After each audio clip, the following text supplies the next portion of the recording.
Niseko is one of the best skiing and snowboarding destinations, but figuring out where to stay, that's a whole other challenge. Today we're looking at 3 different hotels at 3 different price points. So whether you're looking to splurge or keep it reasonable, there's something here for you. Big favor before we dive in is to hit the like button to help with the algorithm, and if you want to upgrade your travel, consider subscribing. First up, we have the Park Hyatt Niseko. This hotel has been awarded 1 Michelin key and is easily the most premium option on this list. Compared to the other options, even the base rooms here are huge. It's an ultra-luxury ski-in, ski-out resort with top-tier dining. In fact, 2 of the restaurants here are started by Michelin chefs, one with 3 stars and the other with 1.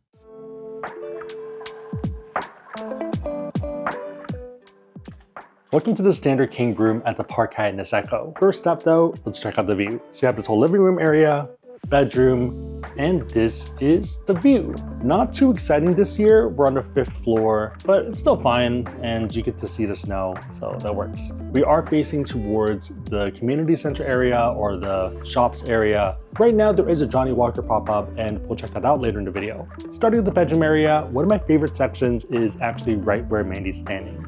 I can't tell you how relaxing it is doing this. Yeah, this is perfect. And then you can stare out into the outside. Over here, there's a bunch of controls for the room. So whether you want to change the temperature, plug stuff in, close curtains, and a ton of light options. One thing we really like is that you can actually have 2 different heat settings for the different parts of the room. So one for the bedroom and one for the living room. So funny enough, bedroom right now is on heated mode, while that room is technically on air conditioner mode. Bed was pretty comfortable and no complaints. One really cool thing about the property is that it does easily accommodate a player 3. So if you have a little kid or you have another family member traveling with you. With that though, if player 1 and 2 do want a bit more privacy, there is a curtain right over here. The idea though is that you have some blackout curtains and you have privacy. At the same time, both sections do have TVs. So one right here, yeah, looks like a 50-inch. And then funny enough, if you stand from over there, you can actually see the other TV as well. So they're like right next to each other. I can almost touch both TVs at the same time. Maybe a little off, so that tells you how close it is. You can also close the doors, and they do help a bit of the noise too, so that's kind of cool. The first bathroom is going to be over here. You have 2 sinks, some giant mirrors, and also a 3rd mirror in the middle that is a TV. Mind you, we don't really use the TV, but still a cool feature. They do provide a ton of things such as toothbrushes, and there's a whole kit here. So combs, toothbrushes, razors, yeah, a ton of things in here. Some pretty good toothpaste, Marvis, shaving cream, and also mouthwash, and also a Dyson hairdryer. Over here is the shower, so 6 feet. If you're 6'5" or so, 6'5", 6'6", you're fine. Anything over 6'6", you're hitting this. And I'm getting water on myself. Water pressure was pretty fine for me, but your mileage may vary. The shampoo, conditioner, and shower gel are from Le Labo. Bergamote 22. One of my favorite parts about this bathroom is the bathtub. On one of the nights, I used some bath powder and just relaxed. It is pretty roomy, sitting up normal. This is me relaxed, and even more relaxed. And then me sideways. Also a great place to relax a player 2 and enjoy the view. These are the items they provide for the bathtub area. Turning around over here, we have the closet. So you have 2 different sides and a ton of hangers. On this side are going to be our jackets. And ironically, we didn't even hang them out, they hung it up for us. So pretty good service over there. And this side, there's additional ones for normal clothes. We are pretty much packed up at this point, given that we are about to switch hotels. But yeah, it was pretty solid. My favorite part is that you can actually open up 2 luggages here and have everything laid out. Down here are the yukata and yukata covers, and these are meant for the onsen and for the spa. So don't wear these for dining. Storage with a bag over here in case you want to bring stuff around or you need additional carrying capacity. Storage. And then this is going to be for complimentary shoe shine service. So this is the shoe bag to put it into so they know to shine it. Over on this side, we have a fall-on shoe setup, so the brush as well as the shoehorn, and then additional, I think these are laundry bags. Price of laundry is pretty aggressive as you'd expect. So one shirt is 850 yen, which is about $5. Jeans are 1800 yen, so about 10 bucks. Over here is the safe. And there is a little valet for your items right over here. Lastly, down here, we have a laundry hamper. Toilet seat is automatic and will automatically open when you come in if it hasn't been disturbed in the last like minute or so. Overall, pretty solid bathroom. Heading into the living room. What the f? Heading into the living room, we have a pretty big area. Right over here is a super comfy couch. Also a great place to relax. It is a pull-out couch, so you can make it into a bed. A lot of the rooms up here are going to be connected to other ones, and depending on your neighbors, it can be a little bit loud. So for us, the first 2 nights, it was pretty loud, but yeah, this 3rd night it was fun. Over here is a table that I think is meant for kind of board games and hanging out with your family, and we ended up using it as a work table. We do still have a bunch of work stuff laid out, still need to pack that stuff, but yeah, pretty comfortable overall. Coming over here, we have the counter with a few different items. So kettle, espresso coffee maker, ton of alcohol up here that is paid. So be careful of that, especially if you don't want the aggressive prices. Uno, that is free to use, but not to take. And also Jenga. Down here are going to be a few more drawers with different cups. This side has the tea, so this is TWG. They do provide 4 types, Grand Jasmine, English Breakfast. There was a Sencha one that I think we drank, so imagine that was a Sencha, and also chamomile. And they do provide 2 of each one, so we have had a few teas this morning. Coffees are from Nespresso, and there's 4 different flavors. Our favorite was probably Tokyo Lungo. As you can tell, drank a few coffees as well. Also, if you do run out of stuff, you can scan this to order more. I think for a lot of the occasions when we asked for 5 teas, they provided 5 of each one, and kind of the same thing for coffee. So super generous with what they bring you. They do bring you stuff in these, and it almost feels like a little gift. Almost a shame how nice these are. Pretty high quality. Along with coffee and tea, you can also order water and other stuff for the bathroom like toothbrush, toothpaste, and all that stuff. Also, ordering stuff is complimentary, so feel free to order what you need. Storage and cups, and more cups. As you can tell, this ended up being a charging station of sorts, and we ended up routing a MacBook cord to the seats over here. So maybe a bit of a weird setup, but worked for us. Over here, we have the fridge. These are going to be paid items, and yeah, tons of alcohol and sodas. Also a very cool bear. So this is Japanese sake, and his head comes off, and his head's actually a cup. On this side, there are additional drinks. Only thing that is free is the milk. These are from breakfast, and this cake was the welcome cake. Down here, we have additional storage, and then also a little snack drawer. These are also paid. So we have chips, chocolate, and Pal bars. Speaking of Pal bars, this was one of the gifts for being globalist, along with the cake. I did end up eating like 75% of the cake, so it looked a lot more impressive before. Yeah, pretty tasty. Pierre Hermé. They are pretty good about providing ice for turndown service, so every day, even though we haven't really used the ice, they've been bringing it. Pretty much puddle now because it's the daytime, but yeah, pretty cool service. I also really like the lights. It just adds a nice touch to the whole room. Back here is one of the coolest closets. Beyond just being a normal closet, there's also a heater here. So this is off mode, this is on, and the heater's down here. Yeah, it's not too hot, but it keeps things a little bit warm, which makes it a lot easier for your stuff to dry out. Pretty convenient. There also is another safe down here and another shoe accessory bin. Over here is the second bathroom, and if you stand over here, you can watch it open up by itself, which I still find amusing. And then you can also lift the seat up. So pretty convenient. Shower over here is pretty much exactly the same. It's fine, and everything again is from Le Labo. Another bit of stuff over here, and given how it's set up, I feel like it perfectly easily fits 3 people, and you're going to be comfortable. For a lot of other hotels, for that third person, it ends up feeling a bit too much, and that there may be cramping your style, harder to relax. Here, that's not the case. In terms of the room, we are right over here, and we're facing kind of the back side. This is going to be facing a mountain up here. Rooms are, for the most part, all the same size, other than the end ones, which are a little bit bigger. Yeah, even the base rooms themselves are pretty solid size-wise, so I approve. We also are in the main building, which makes it a lot more convenient to get to the ski area, pool, restaurants, and everything else. Pretty much about 20 steps that way to the elevators. If you're on the resident side or the other wing, it is a bit of a hike. In case you're wondering, we ended up booking this using a lot of Hyatt points, and it's pretty good value. I'll link to a blog post down below walking through everything, the math, and how to find availability. There are cards out there that earn Hyatt points, and ones that transfer over to Hyatt, making it pretty easy.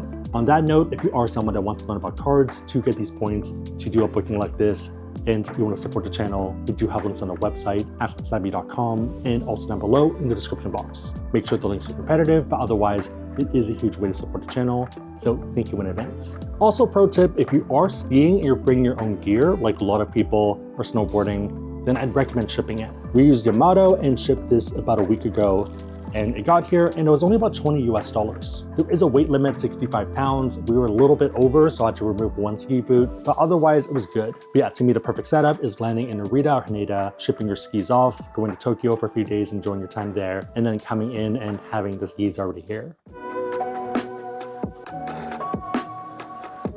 Each room gets their own locker and it's pretty sizable. Fits your skis, poles, boots, and even helmets. The area can get a bit busy in the morning, but that's normal. Next to this is going to be the ski and snowboarding desk if you need to book lessons or other excursions. They also have hot chocolate here during the day. Across is the gear shop if you need rentals or want to buy new gear. One of the best parts about the property is that it's ski in, ski out. This means that you can gear up, walk past a fireplace, pop on your skis, and you're good to go.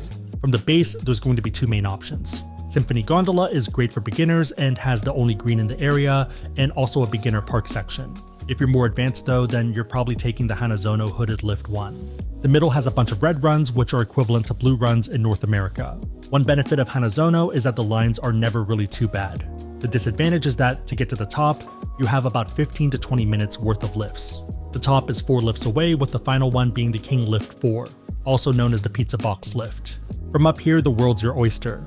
You can ski down to Hirafu, but I find it a bit crowded usually. You can also traverse to get to Village and Anupuri. One disadvantage of Niseko is verticality. Compared to options like Snowbird or Alta, you don't really have as much steepness. What you do have, at least generally, is powder, the best of which is usually accessed through backcountry gates. The most famous of which is Gate 3, the Hirafu Peak Gate. From here, you have a 20 to 30 minute hike to the peak.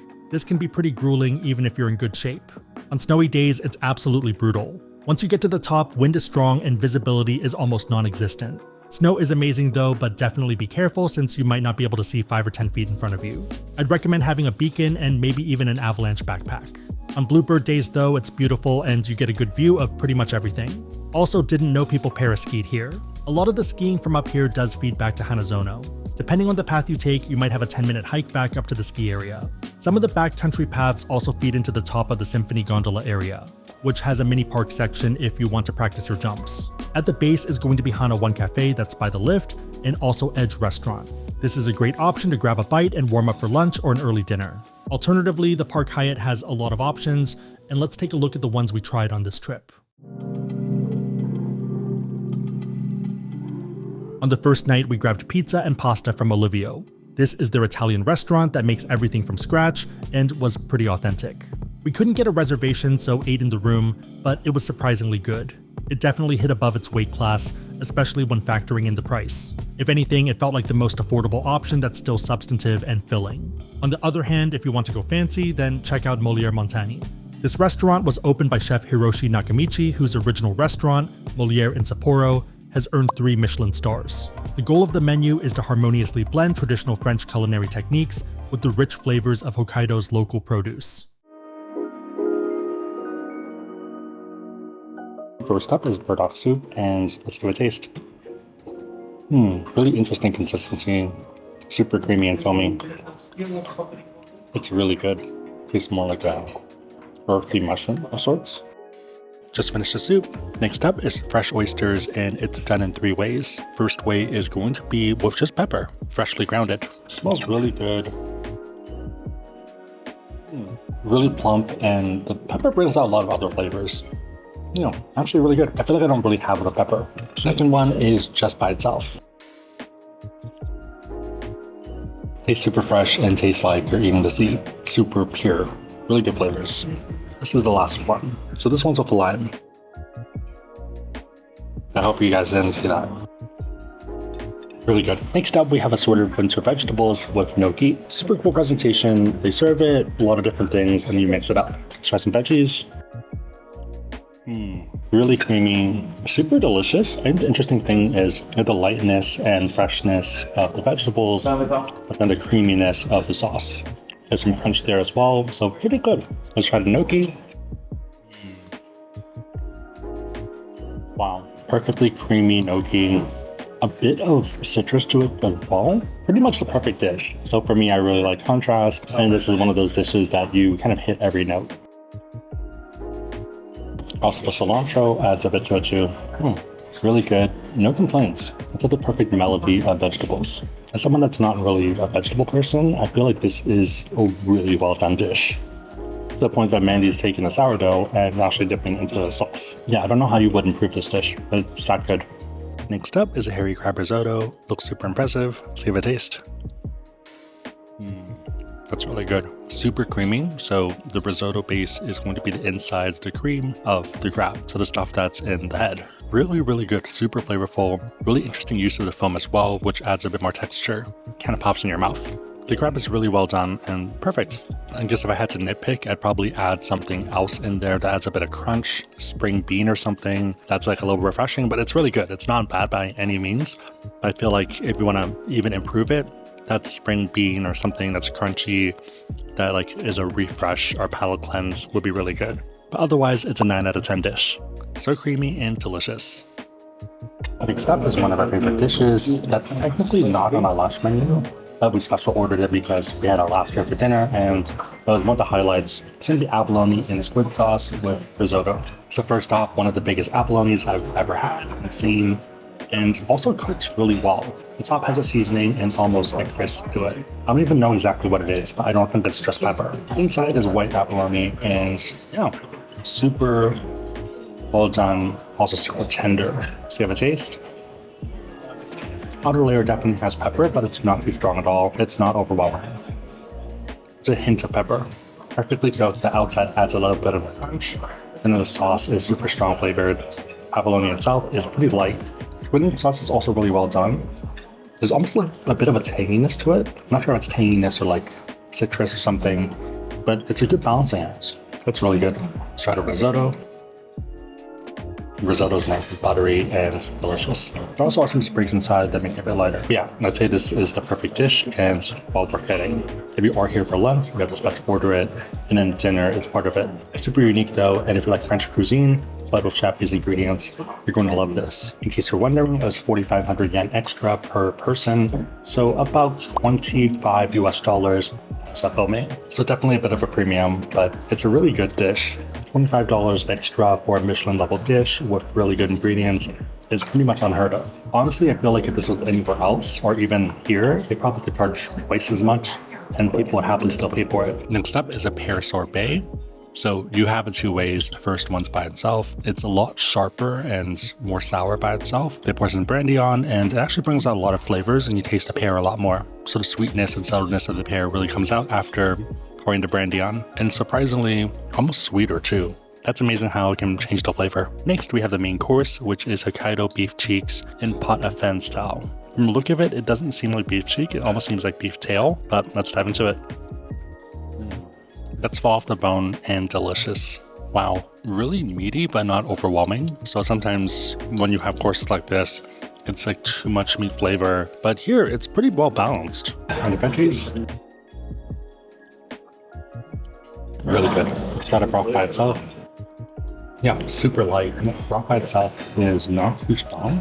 I wouldn't say it's light, but it's also not as dense as other broths. Almost tastes like kind of a vegetable beef stock that's been rendered down a little bit. This weirdly tastes like home, even though I don't think my home's ever made this. So I don't know why that would be the case, but yeah, it reminds me of home. Last up is dessert, and it looks amazing. So it's pretty much the same tandoori that we got in the room, but they actually filled it up with different things. So almost kind of a jelly. Presentation is amazing here. Let's open it up. So top does come off. So funny enough, I think the top is actually an orange. Like it looks like an orange. So even though it looks like jelly, it is a sorbet. Wow. That is so good.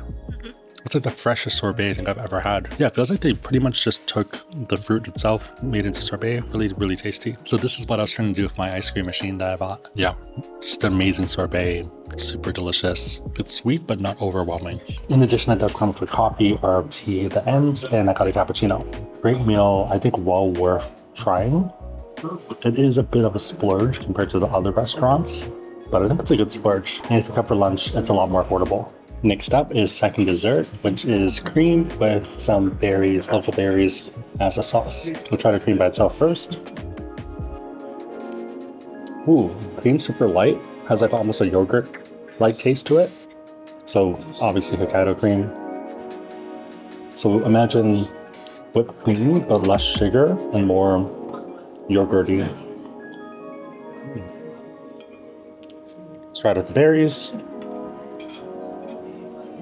Berries are a little bit tart, a little bit sweet, and balances the cream out really well. It's like a simple dish, but it's delicious.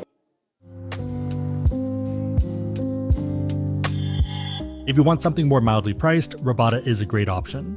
It means near the fireplace and centers around fresh seafood and local produce being cooked under a Japanese charcoal grill. Overall, a solid meal, and I would focus on items that highlight the smokiness from the grill. This is one of the restaurants where I'd recommend a la carte over the set menu. Prices aren't too bad, so you can just order a bunch of things and see what you like. We started with the fried shrimp, which we probably should have shared instead of getting one each. Next was one of their specialties, 540-day aged potatoes. I don't think I noticed or appreciated the aging though. It tasted pretty normal to me. Moving to the meats, let's start with the pork belly. This was really good and has a Dijon sauce. It was so good that we repeated this a few times towards the end. Next is chicken fillet, which was okay flavor-wise and was a bit tougher than expected. Grilled mushrooms were also okay, but felt overpriced to me. Next up is chicken thigh, which felt a bit overdone, but pretty good flavors. One of the more interesting ones is a chicken meatball with an onsen egg. Probably one of the more unique dishes we had and was super tasty.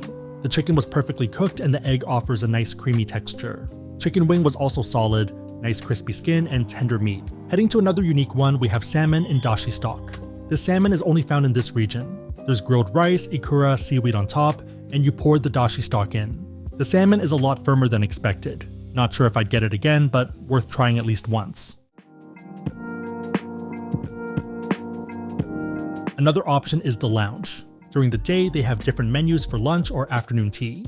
At night, they usually have a buffet, same thing for breakfast, and this is probably the best breakfast buffet I've had in Japan. Last breakfast at the Park Hyatt and ended up starting the day with more sashimi, as well as some of my fan favorites from my previous breakfasts, which are probably not the most efficient use of my stomach, but the hash browns are really good. Really good hash brown. I don't know why it's so good. I think it's buttery. Speaking of buttery, also ended up getting a scrambled egg, so it just came in a bowl by itself. Saw it on the table, figured I'd try it. Pretty good, nice and buttery and light. Probably has sat there for a bit longer than I would like. I think it was fresh, then it'd be amazing. It's okay now, flavor's still there though. Here's some bacon. Pretty much Canadian bacon, but fried like the normal bacon. Today's sashimi selection includes 3 main things. First one is yellowtail. Really good, wow. Yeah, the fact that they have full-on sashimi here for breakfast is amazing. Probably the best breakfast I've actually ever had at a hotel. Avocado scallops. That's really good. And last but not least, some squid. Yeah, really good. You taste the sweetness of it and the subtleness. Not fishy at all. A lot better than the stuff we get back at home. There definitely is better sushi elsewhere, but the fact that this is part of breakfast and unlimited is pretty solid. I don't think I've had this grade of all-you-can-eat style sashimi. We have 12 more minutes before breakfast closes, so I'm going to try to finish this one and get one more round. For the last round, I probably have the most random assortment of stuff, and it's just to kind of get things in before they take things away. Let's actually take a look. Here's the dessert for today, which is really good. Took a bite out of one of them and figured I'd just get 2 more slices now. Have more scallops, squid, scallops. There was only 1 piece of yellowtail left, so decided to grab that as well. Trying the mackerel, hash browns, croissant, and also the other pastry dish. And also still working on my coffee and mango juice. The tart today is really good. Yeah, it is. Mandy actually ran off to get another slice of it. That's how good it is. So hits and misses depending on what you like and what you don't like. We'll do a live taste test.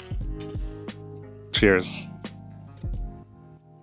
I think that's not too sweet compared to some other ones. It's super light, almost egg-like on top. It's kind of like this cream foam. Bottom has some raspberry, but it's pretty light. It's not too overwhelming. And yeah, just perfect. Mandy's guessing that it's a local berry, and that might be why that makes sense. And then it's kind of like a custard on top. Crust is not too crazy, not too strong, but it works really well.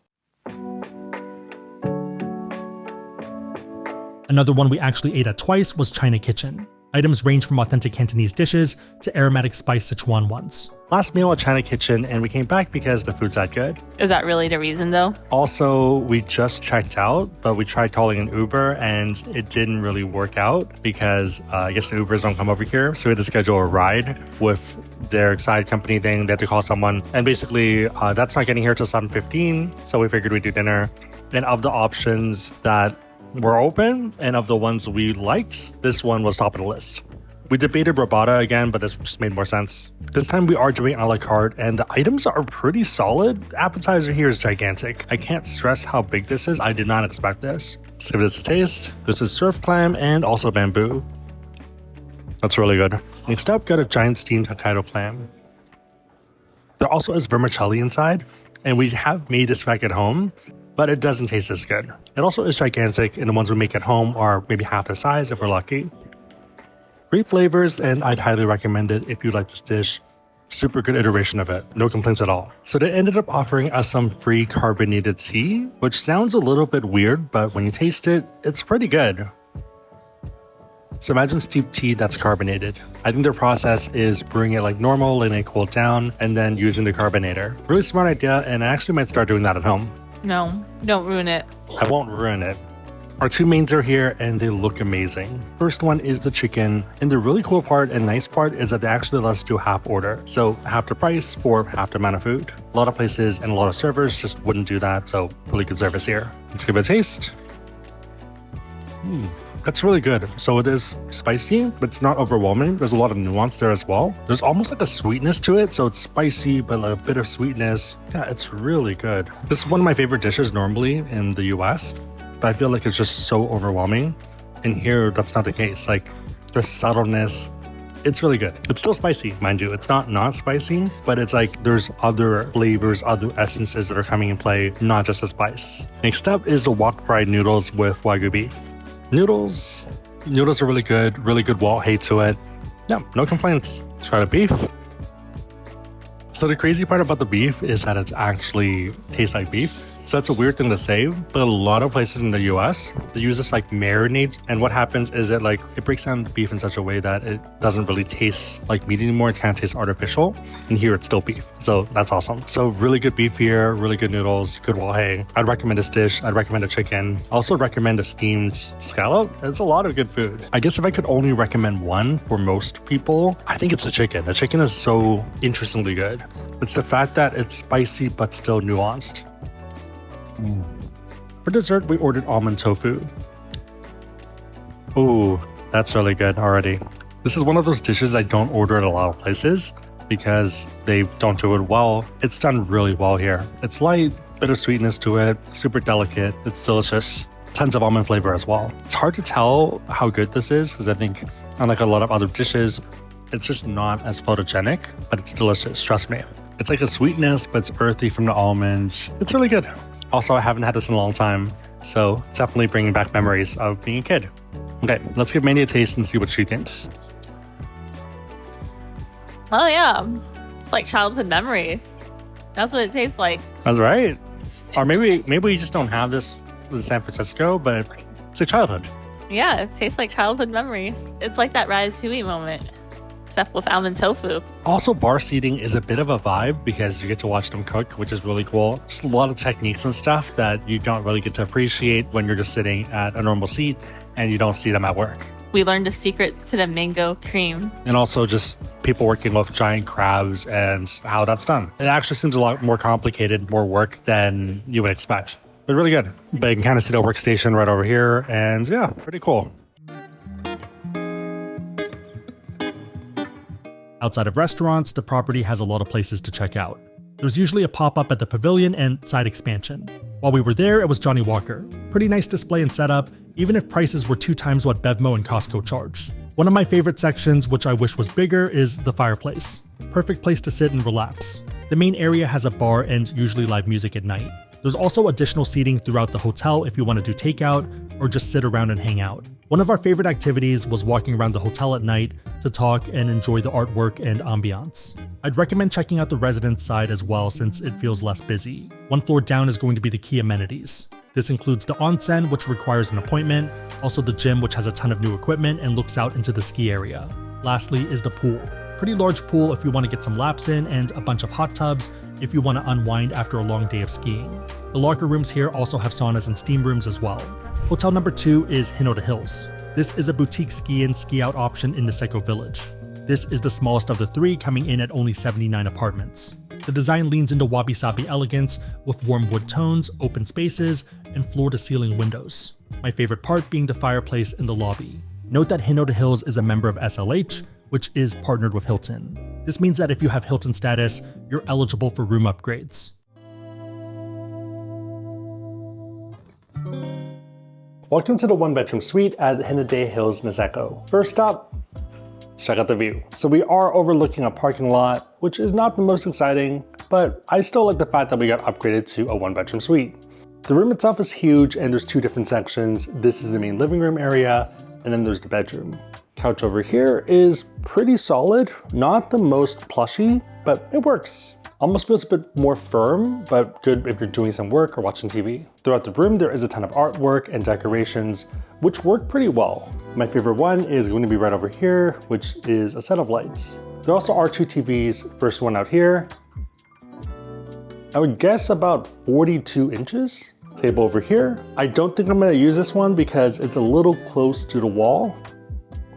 Yeah, I don't think I would enjoy working here, even with a laptop. So I'm probably hanging out on the couch or this middle table or the midsection. Speaking of which, there are 4 chairs here along with this cool light. You can see all our stuff over here that we still need to unpack since we just got here and we didn't want to mess up the room yet before doing a tour. Over here are going to be some books. The best part of this place for a lot of people is going to be this whole kitchen area. So it is a full-on kitchen. You have a stove, you have kettles, you have this gigantic vent that sucks up all the smells after cooking. Down here you have an oven, a bunch of utensils, dishwasher tablet, some knives, and some pots and pans. Over on this side you have the garbage bin and also compost. And a sink if you want to do dishes or prep some food.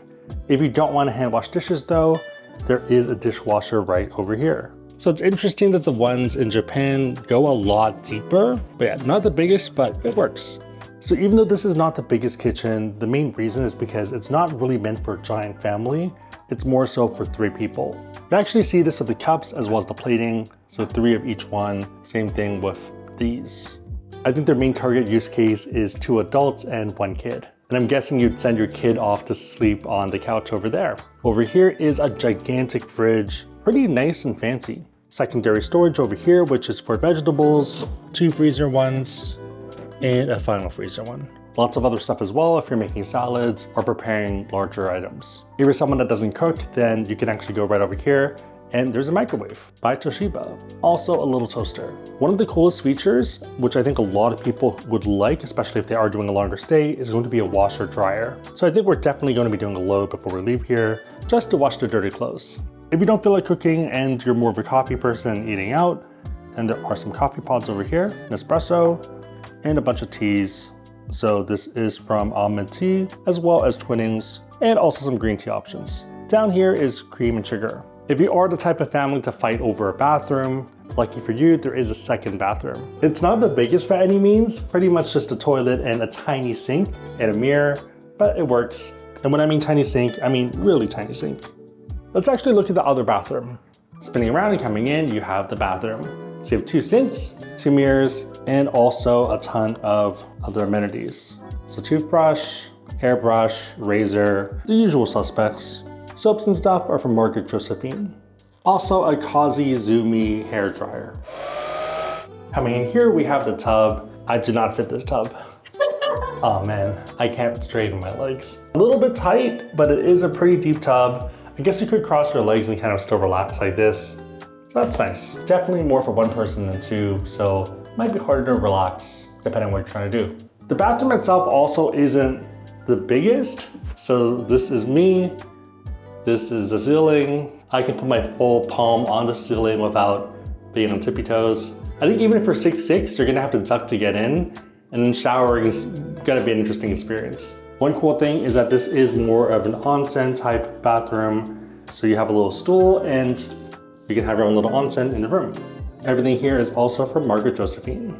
Spinning around over here, we have the second toilet. It is a bidet, but not as advanced as some other ones, so it doesn't automatically open, and there's no dryer. Coming outside, we have the bedroom. So you have a bed, 2 lights, 2 different sides, and other than that, it's pretty basic. So the backing does look pretty nice and it feels really good. I feel like this is actually kind of an unappreciated accent. Yeah, it's nice leather though, it's not bad. But I think it's just this weird accent that looks cool to me. TV over here. And the lounger right over here. Great place to relax. You also can move this, so yeah, perfect to adjust for your needs. One disadvantage though is how the room is kind of structured. So to me, it doesn't really make sense that this is right in front of the closet because you can't really even fully open the closet, like it gets stuck. I feel like they either need a shorter lounger or just to put it somewhere else.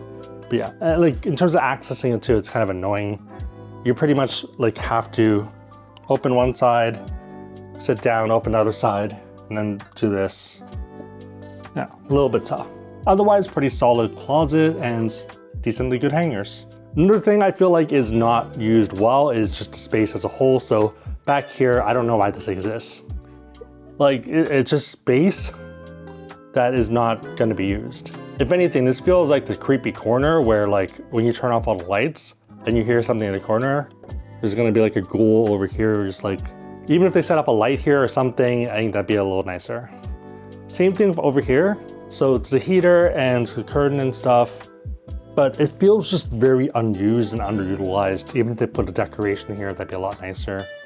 Or like slide this over a bit more. I don't know, something. But yeah, I feel like a lot of people are just not gonna enter this area. Other closets over here, and we already have our stuff hung up a bit, and also safe over here. Some drawers, laundry bag, some robes you can wear down to the onsen, and also some onsen towels. And a ton of rules for using the onsen. So bring the towels, put your valuables in the bin or in your room, wash up first before going in, enjoy the onsen, don't talk to people, don't swim around, don't splash, and don't do any of this while drunk. Yeah, outside of the structuring of the room and how things are put, I think it's pretty solid. It's a pretty big space. Like it's not too bad at all. Last but not least, we have this area, which is pretty much just a closet to hang up your ski stuff or your wet stuff that you don't want to mix with everything else.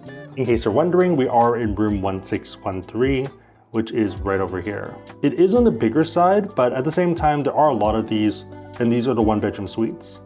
So like quite a few here, I would say about half the rooms are suites, and the other ones are going to be the standard rooms, which are about half the size. We did end up getting upgraded to the suite because we have Hilton Diamond status. Hinode Hills is part of SLH, Small Luxury Hotels, which is part of Hilton. Status recognition of an SLH is a little bit hit or miss depending on the property, but here it's been pretty solid. We also ended up booking this stay using points, and the value was pretty crazy. I'll run through all the numbers and the math for us and how we found availability in the blog post down below. For most people, if they keep the price the same, I think it's going to be pretty competitive, especially during ski season and snowboarding season in the winter. Speaking of which, one of the best ways to book this, especially during the busy time, is with Hilton points. On that note, if you want to learn about these cards and you want to support the channel, we do have links on our website, asksabi.com, and also down below in the description box. Make sure the links are competitive, but otherwise, it is a huge way to support the channel, so thank you in advance. With that said, let's jump to tomorrow morning and check out breakfast. Right now we're at breakfast, and it is complimentary if you have gold or diamond status, and we have diamond status. The spread itself isn't the biggest. Let's actually take a look because it's now empty. Pretty much have 2 tables worth of food and also an egg station on the right, and then a juice station over there on the left. Some salads, other salads, ham, smoked salmon, 3 fruits, so orange, kiwi, and banana. Some bread options. The croissant wasn't bad, and also the almond croissant or almond pastry wasn't bad either. Did taste like Cisco though, but yeah, it's fine. Miso soup, 2 rices, fish, and hash browns. Omelet station has poached eggs, scrambled eggs, soft-boiled, hard-boiled, and custom omelet. Also on the side, there are 2 juices. Hash browns were a skip, probably the worst hash browns I've had. I took a bite, didn't finish it. Fish wasn't bad, a little bit overcooked, but it works. It feels pretty healthy. Grilled salmon always tastes healthy to me, so I can't complain. Best thing on the list is probably the omelet, which is pretty well done. I've had better, but it works.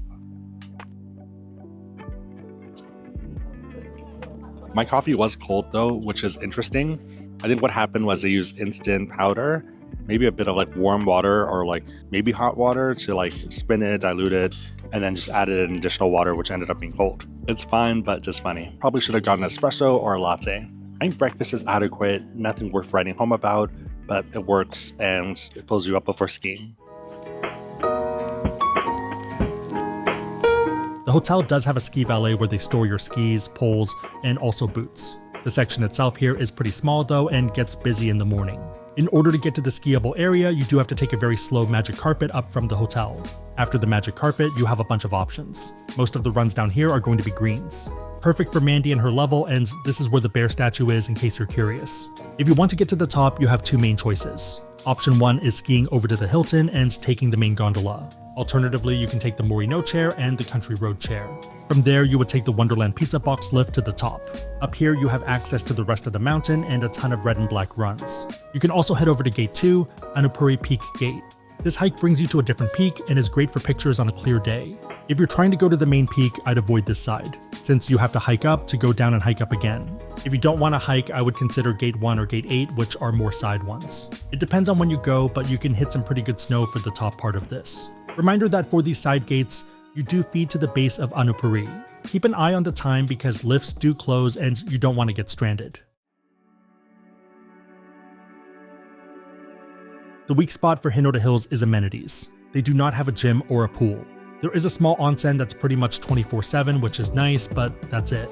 Outside of the ski valet and main lobby, what you see is what you get. There's also a restaurant, but it's the same one we had breakfast at. Given the quality of the food, it didn't seem worth it to pay for dinner. Also, every time we walked by, it was empty, which is usually not a good sign. Instead, I'd recommend heading to Niseko Yo, which is the main dining area. You would take the magic carpet or just walk it up, then take 2 commuter lifts over. It's about 12 to 15 minutes, but a good way to catch up with player 2. Hotel number 3 is the Hilton.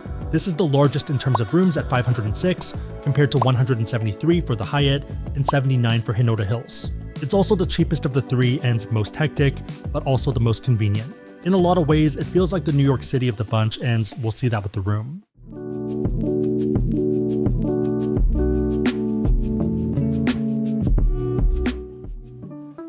Welcome to the Twin Deluxe family room at the Hilton Niseko Village.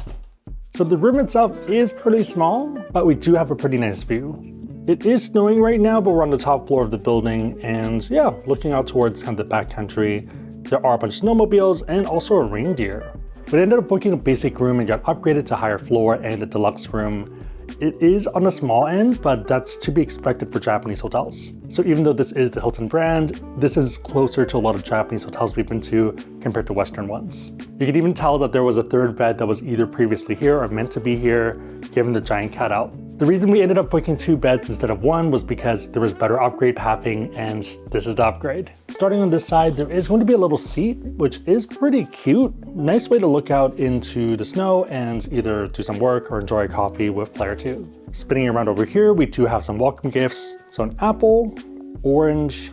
These are not as ripe as the ones at some other hotels, which are super ripe and ready to go bad. These are pretty normal. And also a bunny, which has pretty good symbolism. They also do provide complimentary water if you have elite status. One of the other welcome gifts is Royce chocolate. So Royce is one of my favorite chocolates because it's super tasty, and they also have some really good chips, which are chocolate covered and delicious. If you end up in Japan, I'd recommend trying them. And if you end up in Hokkaido, that's actually where they're from, so pretty cool. Right next to it is going to be a coffee maker, and you get 4 Nespresso pods. So 2 decaf and 2 normal, which feels a little on the low end and also not representative of the pictures, but that's fine. Spinning back over here, we have the 2 beds. It's not bad, standard bed. There also is kind of a whole control panel over here to adjust everything. So bed lights. So there is an air conditioner button that we have turned on, and I'm not sure if it's gonna work because, nope, that's the radio. I don't think the air conditioner is gonna work in the winter. So it is a bit toasty in here, which might be a big disadvantage if you are someone that runs hot like we do. We've changed the thermostat a few times, but it still isn't really going down, so I think it is just a bit tougher. So initially when we came into the room, it was set at 30, which is kind of crazy. We knocked it down to 20, still pretty hot, so let's try 15. Right in front of the beds is a TV, It is a pretty old school TV and also not the biggest. I don't think I've seen a TV this thick in a while. Probably shouldn't be moving this. But yeah, it's a little chunky compared to I think a lot of other ones. It feels like a 34-incher, 32-incher.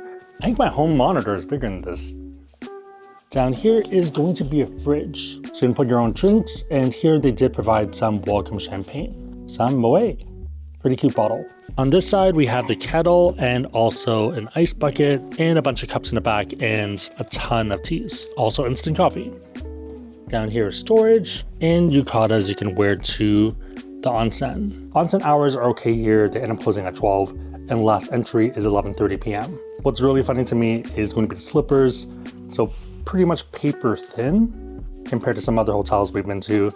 I did end up bringing some spare ones from those other hotels because I kind of expected this, so that worked out. But yeah, definitely thought that these would come in handy for the Hilton and also our Sapporo hotel. But yeah, noticeably fluffier and more comfortable. It's fine, but just an interesting observation. Right in here is going to be the bathroom, which is also going to be on the smaller end. You do have a hanging hook, which is nice if you are trying to do some laundry or you're trying to dry off some clothes from skiing. So yeah. Everything is going to be from Crabtree, and I can't really even turn it because it's locked in place pretty aggressively. But yeah, shower gel, shampoo, and conditioner. Oh, the tub actually just perfectly fits me. So I can actually have my legs straight-ish. Yeah, straight if it's flat, but otherwise, but yeah, it's a pretty snug fit, but it works. I can be down here thinking about my life. This is me if I want to get my shoulders below waterline. Otherwise, there's a bidet here and another sink behind it. Yeah, also not the biggest or tallest bathroom. I don't know where this goes. Interesting. I don't think I should be pressing it. I don't know where that goes. So I don't know, that probably should be locked. And it is a handle system. Closets over here, and it is pretty cozy.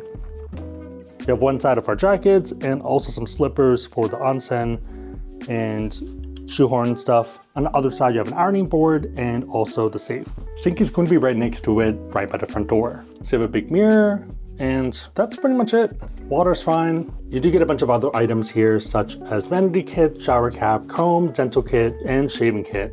I'd recommend putting your shoes here because otherwise it kind of gets in the way when you walk in and out. We are right over here, and this is kind of the pathway to get between the rooms, and all the rooms face outwards. I would not expect a suite upgrade at this hotel because there's just not that many of them. So for example, on this floor, the top floor, there's only really one. It's still an upgrade to deluxe room, but don't expect a suite. If you are coming during summer, then it's a little bit easier, but for winter, during peak season, when everyone's here to ski and snowboard, it's a lot tougher.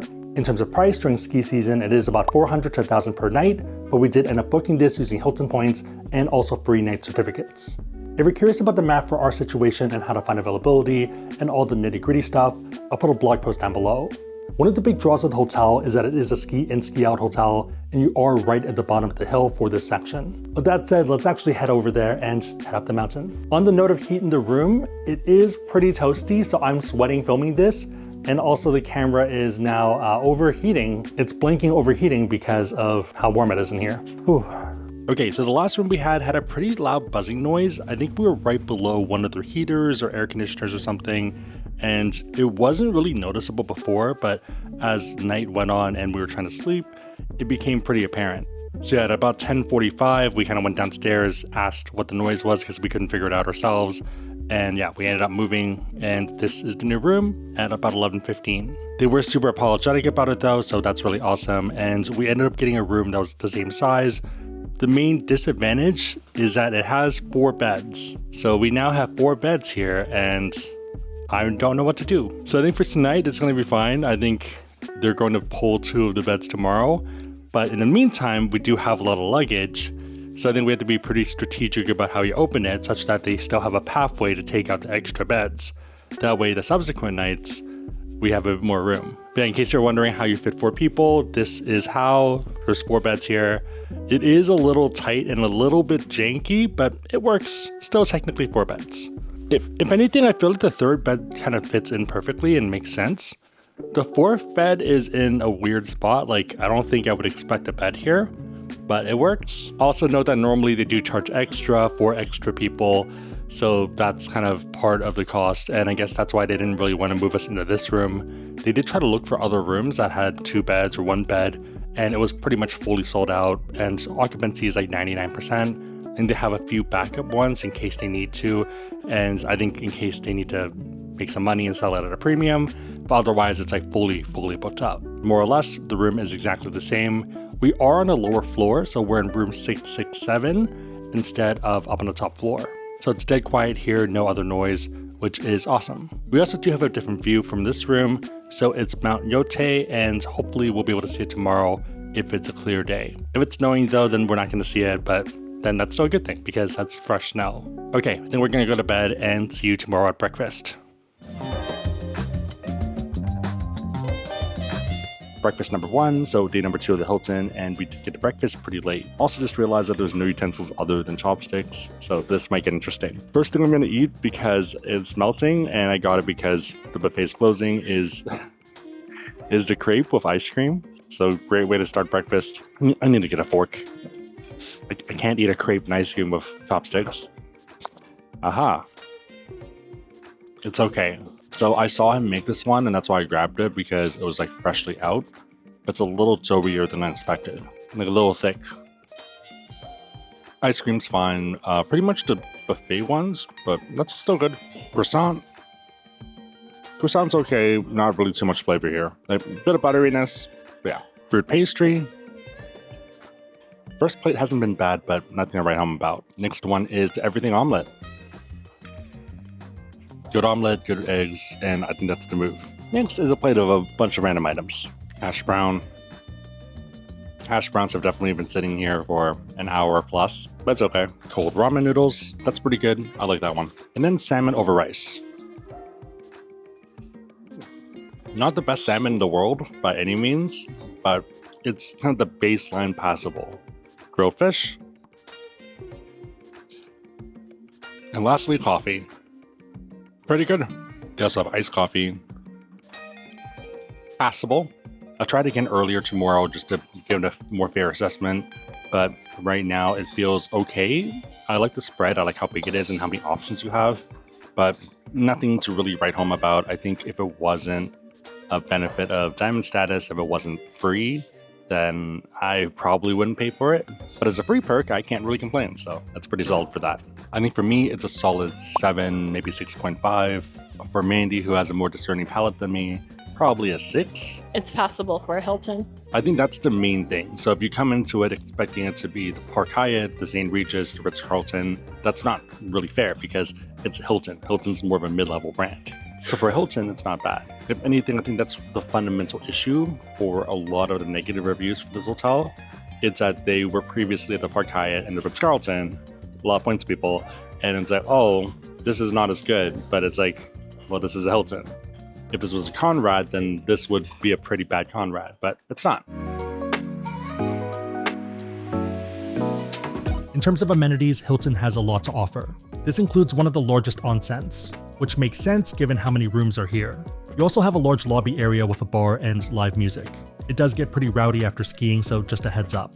There's also a gym and a ski valet for your skis and boots. The best part about the Hilton is location. You're a 3-minute walk to Niseko Yo. You're also right at the base of the main gondola to get to the pizza box lifts. Hilton was the last hotel for us, and if you want to get a bit more aggressive on your final days, I would try Gate 11. This is also known as Mizuno no Sawa and is the only gate in Niseko Village. The hike here isn't too bad and is pretty solid when there's good snow.